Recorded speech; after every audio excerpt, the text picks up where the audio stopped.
بزرگان محترم اور برادران عزیز، اسلامی جنتری کے لحاظ سے اور قمری مہینوں کے اعتبار سے ہم اور آپ ربیع الاول شریف کے مہینے کے پہلے عشرے میں موجود ہیں، اور اس مہینے کے بارے میں یہ گوش گزار کیا جا رہا تھا کہ اس مہینے کو جو شریف کہا جاتا ہے، ربیع الاول شریف، وہ سرکار دو عالم صلی اللہ علیہ وسلم کی نسبت سے کہا جاتا ہے کہ آپ صلی اللہ علیہ وسلم کی ولادت شریفہ اسی مہینے میں ہوئی، اور صرف ولادت ہی نہیں بلکہ بعثت بھی، نبوت کا آغاز بھی اسی مہینے میں ہوتا ہے، اور پھر وفات حسرت آیات بھی اسی مہینے سے تعلق رکھتی ہے۔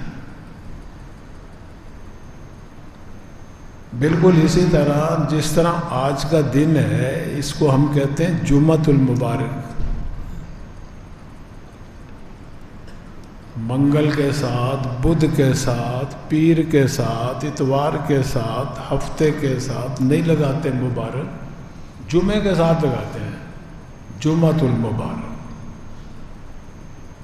اس لیے کہ اس کی نسبت بھی اللہ کے کسی نبی کے ساتھ ہے، اس لیے کہ حدیث میں آتا ہے، سرکار فرماتے ہیں کہ آدم علیہ السلام کی ولادت، پیدائش، تخلیق جمعے کے دن ہوئی،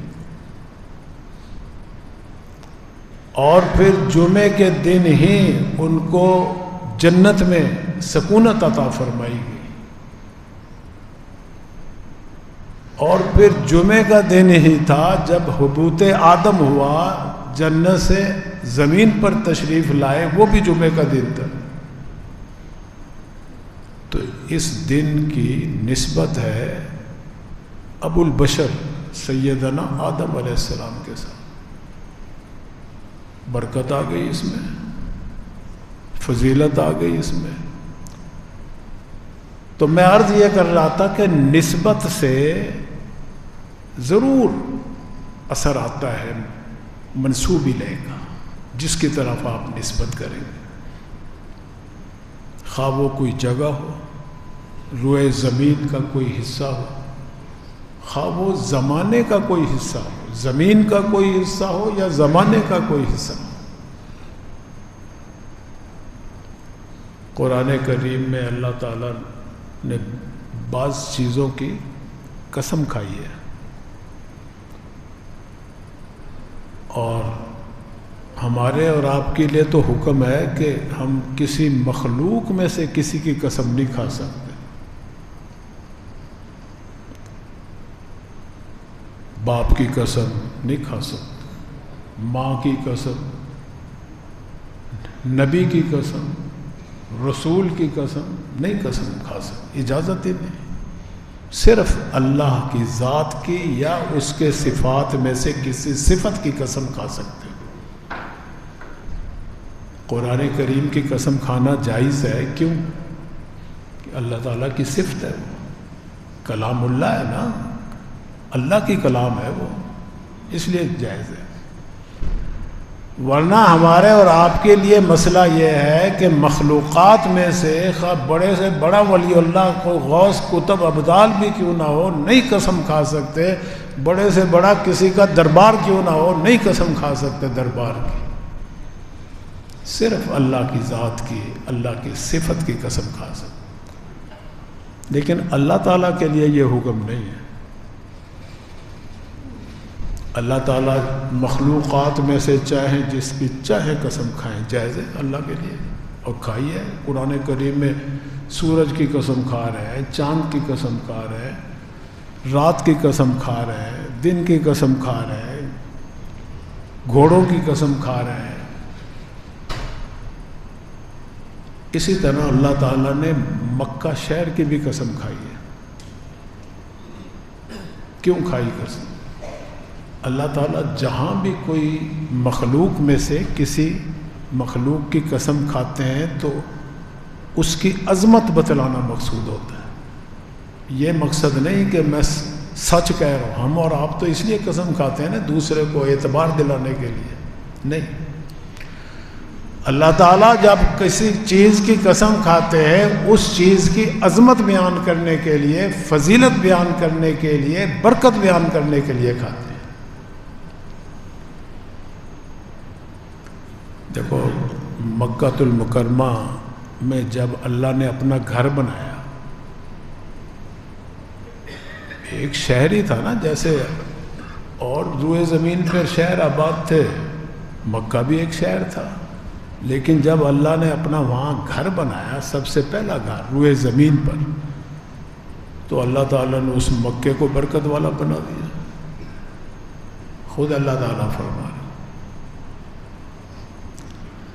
فرمائے کہ ان اول بیت وضع للناس للذی ببکۃ مبارکہ، وہ مکہ شہر جو بڑی مبارک بڑی برکت والا ہے، اس میں ہم نے سب سے پہلا گھر بنایا.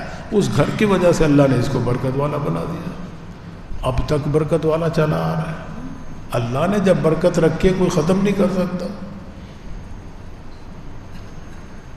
جب سرکار دو عالم تشریف لائے مکہ کے اندر بحیثیت محمد بن عبداللہ کے یا بحیثیت محمد الرسول اللہ کے، بعثت بھی یہی ہوئی آپ کی، مکے میں ہوئی.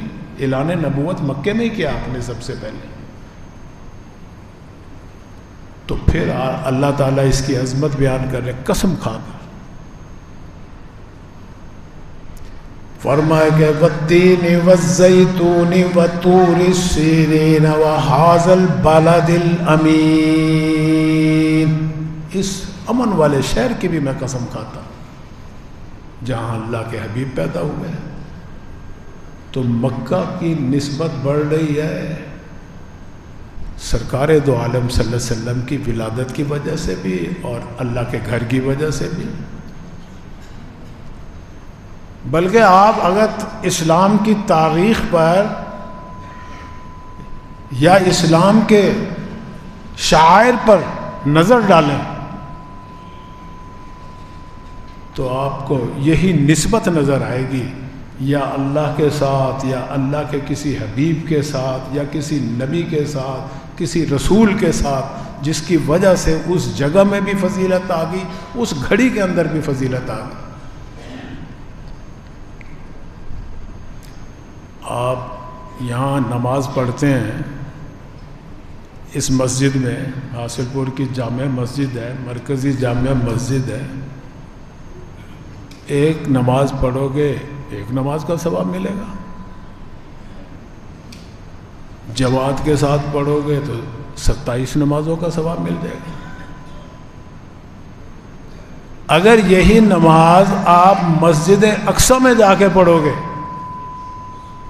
25,000 نمازوں کا ثواب. کیوں؟ 1 سے 25,000 اتنی نسبت. اب میری تمہاری بات نہیں ہے، یہ نبی کی بات ہے اور وحی کے ذریعے بتائی ہے انہوں نے. اللہ کے نبی دین کے بارے میں، شریعت کے بارے میں جو ہمیں حکم بتاتے ہیں، کوئی فضیلت بتاتے ہیں، وہ وحی کے ذریعے بتاتے ہیں. اللہ ان پر وحی نازل کرتے ہیں، پھر آپ ہمیں بتاتے ہیں. فرمائے کہ وَمَا يَنْطِقُ عَنِ الْهَوَىٰ إِنْ هُوَ إِلَّا وَحْيٌ يُوحَىٰ. میرا نبی اپنی طرف سے کوئی گفتگو نہیں کرتا، کوئی بات چیت نہیں کرتا. میں وہی کرتا ہوں تو وہ آپ کو بات بتلاتے ہیں، حکم بتلاتے ہیں شریعت کا، دین کا. حاصل پور کی مسجد میں نماز پڑھتے ہو، ایک نماز کا ثواب جماعت کے ساتھ پڑھتے ہو 27 نمازوں کا ثواب، مسجد اقصی میں پڑھتے ہو 25,000 نمازوں کا ثواب. اور بھی اگر مدینۃ الرسول کی مسجد نبی میں پڑھتے ہو تو 50,000 نمازوں کا ثواب، اور مسجد الحرام میں اگر پڑھتے ہو تو 1,00,000 نمازوں کا ثواب۔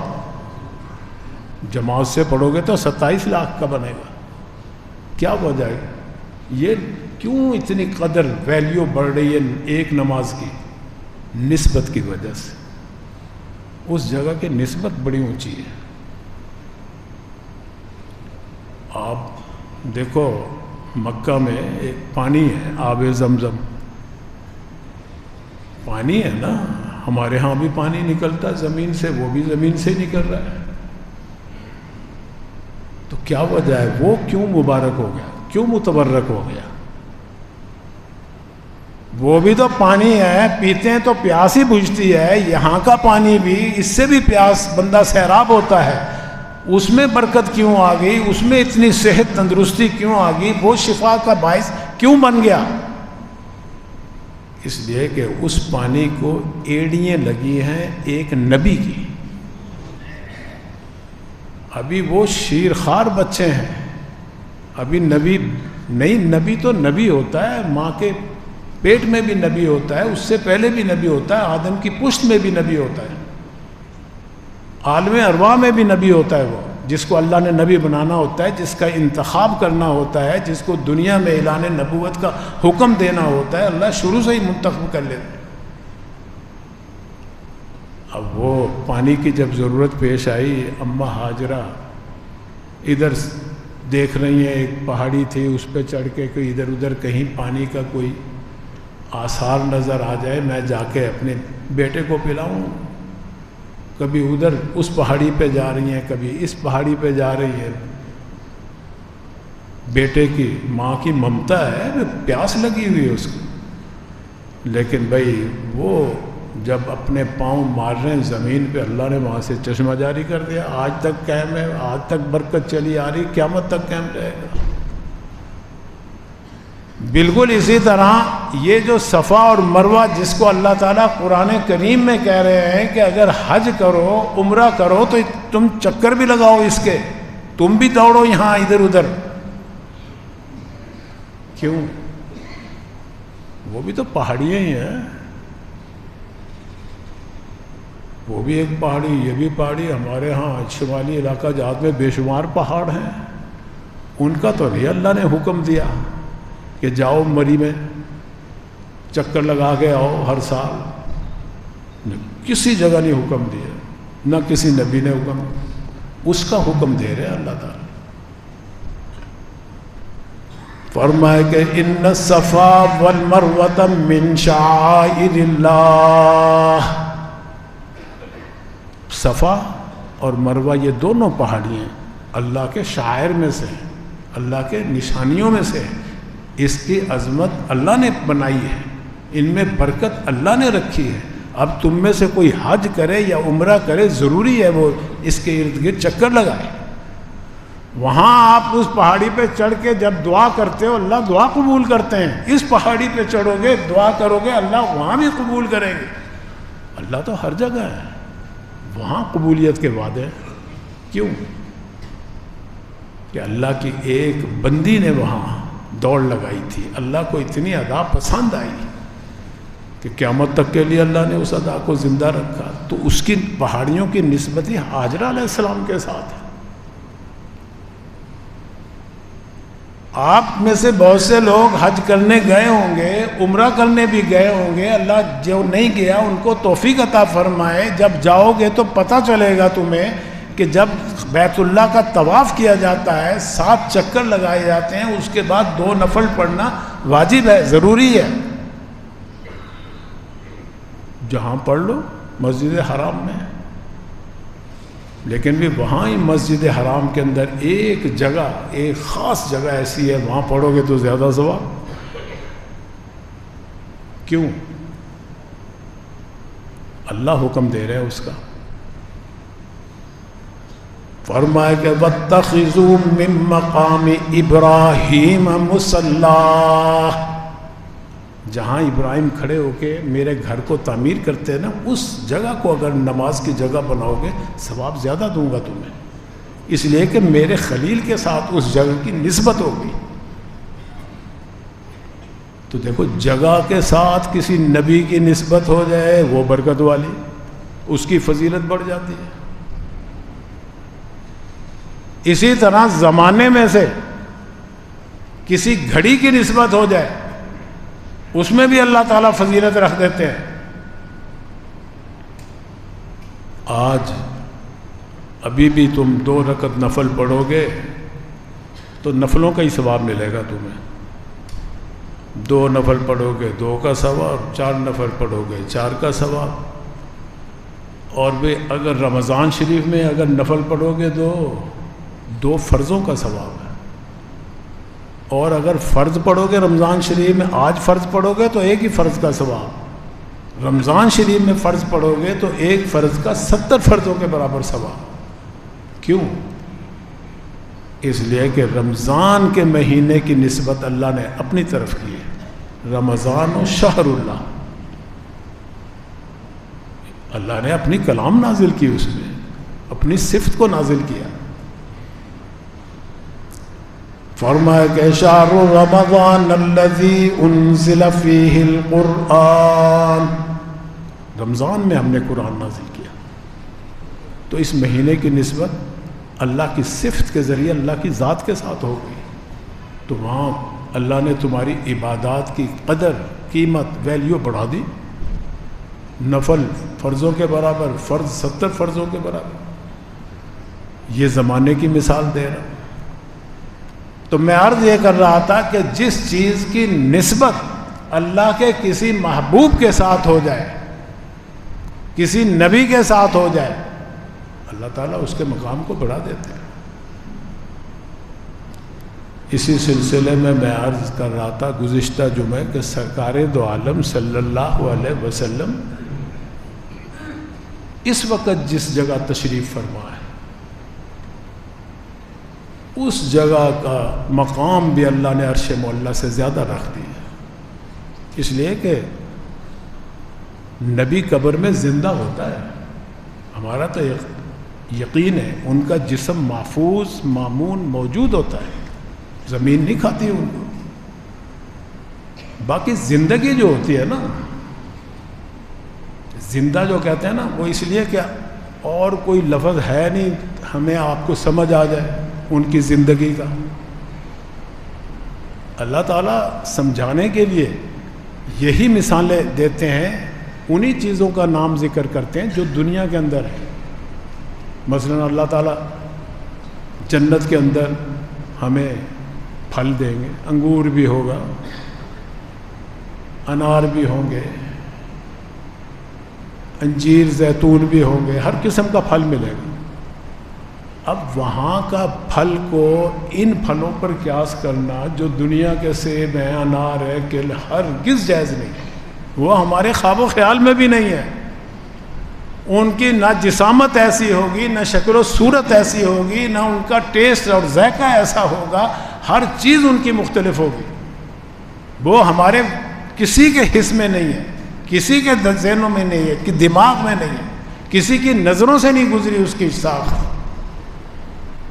ہاں یہ کہیں گے کہ وہاں ہر قسم کا پھل ملے گا، انار بھی، انگور بھی، اور فلاں بھی اور فلاں بھی.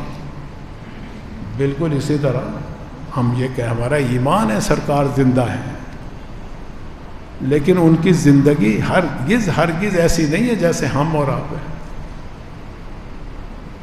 ان کی زندگی کی نہ کیفیت کا ہمیں پتہ، نہ کمیت کا ہمیں پتہ. ایمان لانا ضروری ہے کہ آپ زندہ ہیں، آپ کا جسم محفوظ ہے. زندہ آدمی کا ہی محفوظ ہوتا ہے نا. ہو سکتا ہے آپ کے شکوک و شبہات میں دماغ وسوسے ڈال رہا ہو کہ اتنے سال سے آپ کیسے زندہ رہ سکتے ہیں، کیسے جسم محفوظ رہ سکتا ہے. اور بھائی ہمیں تو حکم ہے، اللہ کے نبی کا فرمان ہے کہ نبی زندہ ہوتا ہے، رزق بھی دیا جاتا ہے قبر کے اندر. اور زمین کے اوپر اللہ نے نبی کے جسم کے کھانے کو حرام قرار دیا ہے. ہمارا اور آپ کا تو عقیدہ اس لیے ہے نا کہ اللہ کے نبی فرما رہے ہیں. جو غیر مسلم ہے نا، غیر مسلم دشمن جو ہیں ہمارے اور آپ، ان میں بھی بعض لوگ ایسے ہیں جن کا آج بھی یہی عقیدہ ہے کہ نبی کا جسم موجود ہے، محفوظ ہے. دیکھیے واقعہ بڑا مشہور ہے، پہلے بھی میں عرض کر چکا ہوں. تاریخ مدینہ ایک کتاب ہے، اس میں یہ واقعہ لکھا ہے اور متواتر لوگوں کی زبان پر چلا آ رہا ہے جب سے یہ واقعہ پیش آیا. اور جو چیز متواتر طریقے سے آئے نا، اسے کوئی جھٹلا نہیں سکتا، خواہ آپ نے نہ بھی دیکھا ہو. اب دیکھو نا، یہاں آپ بیٹھے بہت سارے لوگ ہیں جنہوں نے امریکہ نہیں دیکھا، برطانیہ نہیں دیکھا، یو کے نہیں گئے، یو ایس اے نہیں گئے، لیکن سب کہتے ہیں کہ امریکہ بھی ہے، برطانیہ بھی ہے، انگلینڈ بھی ہے. کیوں؟ اس لیے کہ ہر بندہ کہتا چلا آ رہا ہے کہ امریکہ ایک ملک ہے، اس کی حکومت ہے، ریاست ہے. برطانیہ بھی ایک ملک. اتنے لوگ کہتے ہیں کہ امریکہ ہے، آپ جھٹلا نہیں سکتے ان کو. آپ جھٹلائیں گے تو لوگ آپ کو پاگل کہیں گے، حالانکہ آپ نے تو دیکھا ہی نہیں. اس کو کہتے ہیں متواتر. بہت ساری حدیثیں متواتر کے حکم میں ہیں.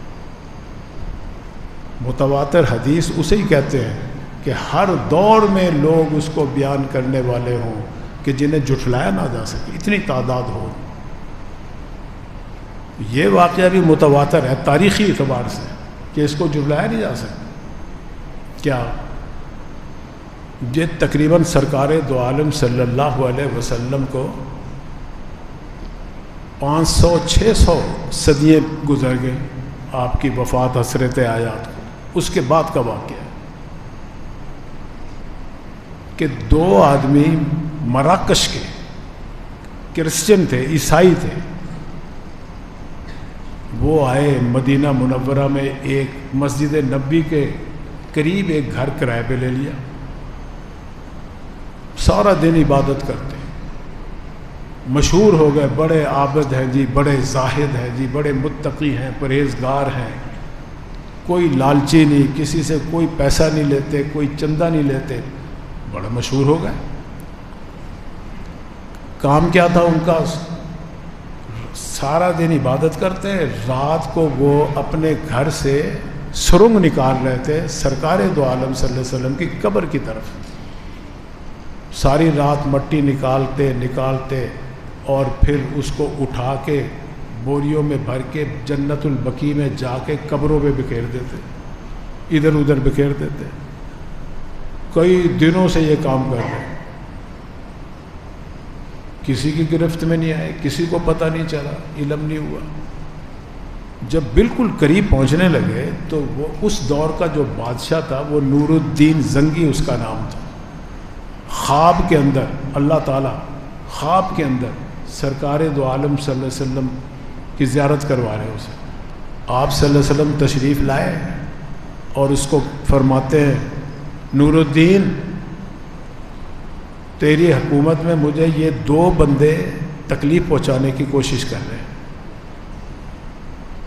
ان کو دور کیجئے مجھ سے.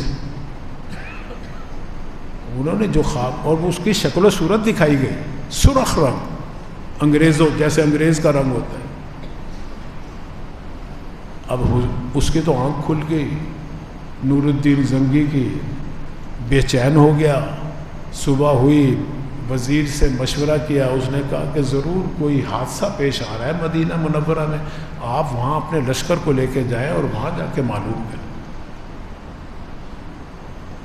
آپ چلے گئے، پہنچ گئے. کئی دنوں کا سفر تھا، دمشق سے چلا، مدینہ منورہ جب پہنچا تو کیا ترکیب، کیا ترتیب ہو کہ میں ان کو کیسے پہچانوں، کافی آبادی ہے. تو مشورہ دیا گیا، تم دعوت کر دو مدینے والوں کی، مدینے سے باہر. ہر بندہ، آدمی گزرے گا نا، آدمی تھے، عورتیں تو تھیں نہیں، عورتوں کو رہنے دو، جو مرد ہیں ساروں کو نکالو کہ جی بادشاہ نے دعوت کی ہے، دسترخوان بچھا دو.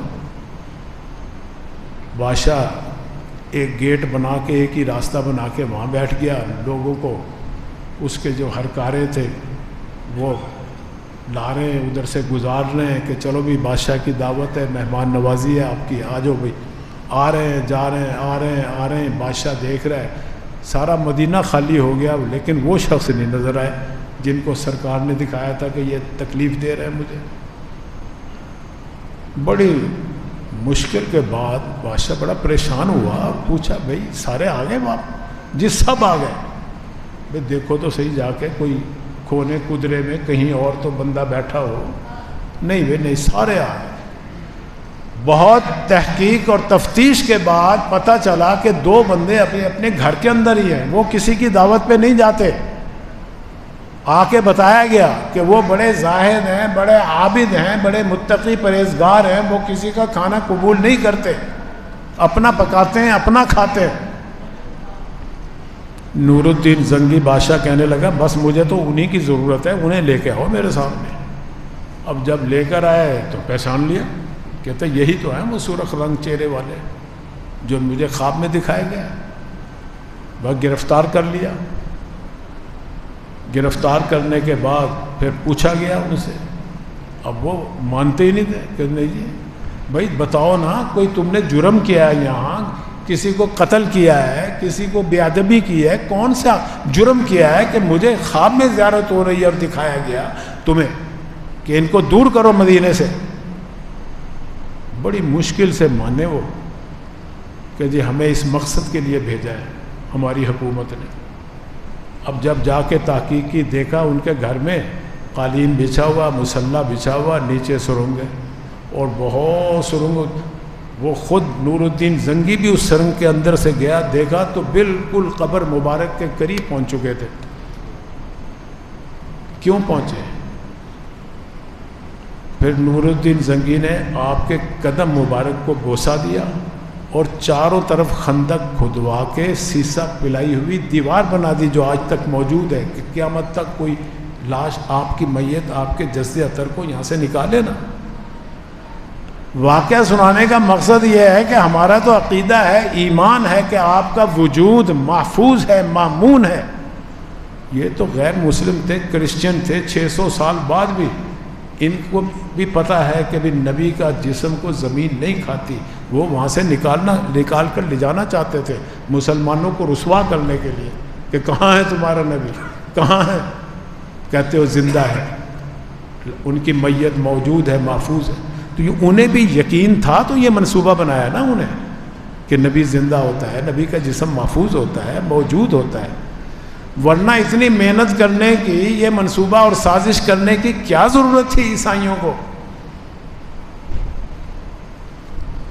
تو یاد رکھیے، آج بھی حضور اکرم صلی اللہ علیہ وسلم اپنے حیات برزخی میں زندہ ہے، جسم ان کا محفوظ ہے، موجود ہے. اور جس زمین کے حصے سے آپ کا وہ جسم لگا ہوا ہے وہ عرش معلیٰ سے بھی اعلیٰ ہے، افضل ہے. اس لیے قرآن میں بھی اللہ تعالیٰ کہتے ہیں کہ یہ جو ہے نا جی یہودی اور نصارہ، یہ ہمارے نبی پہ ایمان اس لیے نہیں لاتے ضد کی وجہ سے کہ یہ بنی اسماعیل میں سے کیسے آ گیا. یہ تو بنی اسرائیل میں سے آنا چاہیے تھا. آج تک سارے نبی یعقوب علیہ السلام، اسحاق علیہ السلام کی اولاد میں سے آئے، اسماعیل علیہ السلام کی اولاد میں سے کیسے آ گیا؟ یہ قرآن خود کہتا ہے، فرمائے کہ یعرفونہ کما یعرفون ابناءہم. یہ عیسائی، یہ یہودی اہل کتاب میرے محبوب کو، میرے نبی کو اسی طرح سچا پکا حقہ جانتے ہیں جس طرح یہ اپنی اولاد، اپنے بیٹوں کو جانتے ہیں کہ یہ میرا بیٹا ہے. اب بیٹے کو تو سب جانتے ہیں نا کہ میرا بیٹا ہے، لیکن بھئی بیٹے کے جاننے میں کمی ہو سکتی ہے، لیکن نبی کے جاننے پہچاننے میں ان کو کمی نہیں تھی. کیوں؟ اس لیے کہ یہودیوں کا ایک بہت بڑا عالم مسلمان ہو گیا. جب سرکار دو عالم صلی اللہ علیہ وسلم ہجرت کر کے مدینہ منورہ تشریف لائے، عبداللہ بن سلام ان کا نام ہے، بہت بڑے عالم ہیں یہودیوں کے. وہ جب آپ کی مجلس میں آیا، آپ کے چہرے پہ اس کی نظر پڑی، مجلس میں بیٹھا، کچھ باتیں کی، اسی مجلس میں کہتا اشہد ان لا الہ الا اللہ واشہد انک محمد رسول اللہ، کہ آپ اللہ کے سچے رسول ہیں، میں گواہی دیتا ہوں، مسلمان ہو گیا۔ ان سے جب پوچھا گیا، حضرت عمر رضی اللہ تعالیٰ عنہ کہتے ہیں میں نے پوچھا، میں نے کہا قرآن میں اللہ تعالیٰ فرماتے ہیں یعرفونہ کما یعرفون ابناءہم، کہ یہ اہل کتاب ہمارے نبی کو اس طرح پہچانتے ہیں، اس طرح معرفت ہے، اس طرح جانتے ہیں جس طرح اپنے بیٹوں کو جانتے ہیں۔ اس معرفت سے کیا مراد ہے؟ کہنے لگے دیکھو ہم اس لیے جانتے ہیں کہ ہماری تورات کے اندر اللہ تعالیٰ نے موسیٰ علیہ السلام کے ذریعے آخری نبی کی ساری نشانیاں بیان کی ہوئی ہیں، کہ اس کا نام احمد ہوگا، مدینے میں ہجرت کرے گا، مکے میں پیدا ہوگا، اور وہ زبان کا نرم ہوگا، بازاروں میں شور مچانے والا نہیں ہوگا، لین دین کا صاف ہوگا، صادق ہوگا، امین ہوگا۔ یہ ساری نشانیاں تورات کے اندر موجود ہیں۔ میں نے جب سرکار دو عالم صلی اللہ علیہ وسلم پر نظر ڈالی، پہلی مجلس میں یہ ساری چیزیں میں نے نظر آ گئی، میں مسلمان ہو گیا۔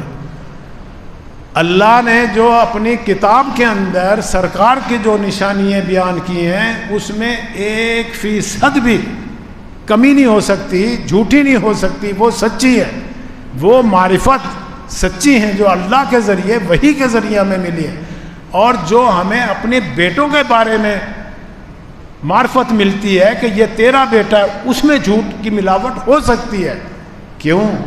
اس لیے کہ بیٹے کی خبر تو عورت نے دی ہے نا، میری بیوی نے دی ہے نا، خیانت کر لی ہو تو کیا پتہ مجھے، میرے بیٹے کی تو نشاندہی دائیا نے کی ہے نا کہ یہ تمہارا بیٹا ہے، پیدا ہوا ہے۔ مجھے اپنے بیٹے کی معرفت عورتوں کے ذریعے ہوئی۔ عورتیں جھوٹ بھی بول سکتی ہیں، ملاوٹ بھی کر سکتی ہیں، خیانت بھی کر سکتی ہے، لیکن نبی کی معرفت جو مجھے ملی ہے تورات کے ذریعے، وہ اللہ نے وحی کے ذریعے بتائی ہے، اس میں خیانت نہیں ہو سکتی، ملاوٹ نہیں ہو سکتی۔ یہ مطلب ہے۔ فرمایا کہ یعرفونہ کما یعرفون ابناءہم، تو صرف پہچاننے سے بندہ مومن نہیں ہوتا جب تک کہ گواہی نہ دے ایمان لانے کی۔ تو یہودی اہل کتاب نبی کو پہچانتے تھے، سچا ایمان نہیں لاتے تھے۔ جیسے وہ مشرک بھی، مشرکین مکہ میں سے بھی بعض ایسے تھے جو کہتے تھے محمد سچا نبی ہے، محمد کا دین سب سے بہترین دین ہے، لیکن ایمان نہیں لاتے تھے۔ کیوں؟ وہ ایک مشہور شاعر ہے، اس کا شعر یاد آ گیا، کیا کہتا ہے؟ فرمایا کہ وَلَقَدْ عَلِمْتُ بِأَنَّ دِينَ مُحَمَّدٍ وَلَقَدْ عَلِمْتُ بِأَنَّ دِينَ مُحَمَّدٍ مِّن خَيْرِ أَدْيَانِ الْبَرِيَّةِ دِينًا، میں قسم کھا کر کہتا ہوں کہ محمد کے دین سے بہترین دین اس وقت روئے زمین پر کوئی نہیں ہے۔ کسی نے سوال کیا جب سب سے بہترین دین محمد کا ہے تو محمد بھی سب سے بہترین ہوئے، تو پھر ایمان لے آئے ان پر، مان لے ان کے دین کو، قبول کر لے۔ اس کی وجہ بھی بتا رہے ہیں۔ فرمایا گیا وَلَقَدْ عَلِمْتُ بِأَنَّ دِينَ مُحَمَّدٍ وَلَقَدْ عَلِمْتُ بِأَنَّ دِينَ مُحَمَّدٍ مِّن خَيْرِ أَدْيَانِ الْبَرِيَّةِ دِينًا لَوْلَا الْمَلَامَةُ أَوْ حِزَارُ مَسَبَّةٍ، کہتے ہیں اگر مجھے لعنت، ملامت اور گالی گلوچ کا ڈر نہ ہو نا، کہ لوگ کہیں گے لو جی اتنا بڑا سردار، اتنا بڑا قبیلے کا شاعر، یہ محمد کے ہاتھوں اسلام قبول کر لیا، اس کا غلام بن گیا، لوگ مجھے برا بھلا کہیں گے، گالی گلوچ دیں گے۔ فرمایا کہ لولا الملامت او حزار مسبت، لولا الملامت او حزار مسبت لوجدتنی سمحا بذاک مبینا، اگر مجھے لعنت ملامت کا ڈر نہ ہوتا تو سب سے پہلے میں دین قبول کرتا محمد کا۔ یہ مشرک بھی جانتے تھے، اہل کتاب بھی جان لے، مانتے نہیں، ایمان نہیں لائے۔ اس لیے ایمان نام ہے دل سے ماننے کا، اوپر گواہی دینے کا۔ مزید تفصیل انشاءاللہ، آخر دعوانا